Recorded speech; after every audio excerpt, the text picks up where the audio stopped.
গরমের দিনে তরমুজ খেতে কার না ভালো লাগে, তবে সেই তরমুজের ডিজাইনের কানের দুল যদি হয় ব্যাপারটা খুব ইন্টারেস্টিং হবে, তাই না?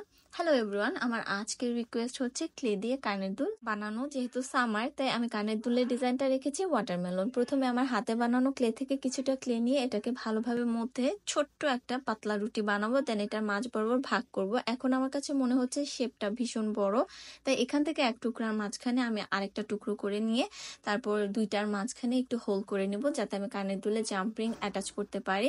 এটাকে আমি ভালোভাবে একটা দিন শুকাতে দিয়েছিলাম। শুকানোর পর এটাকে এখন তরমুজের রং করব অ্যাক্রিলিক কালার দিয়ে। সম্পূর্ণ তরমুজের ডিজাইনটা যখন কালার করা হয়ে যাবে, এটার উপরে বার্নিশের একটা কোট অ্যাপ্লাই করব। তারপর জাম্পিং আর ইয়ারিং এর হুক লাগিয়ে দিলে আমাদের কানের দুল রেডি। তো ভিডিও ভালো লেগে থাকলে একটা লাইক করে দিও। এমন ভিডিও দেখতে চ্যানেল সাবস্ক্রাইব করে সাথেই থেকো। আর পরবর্তী ভিডিওতে কি দেখতে চাও কমেন্টে জানাও।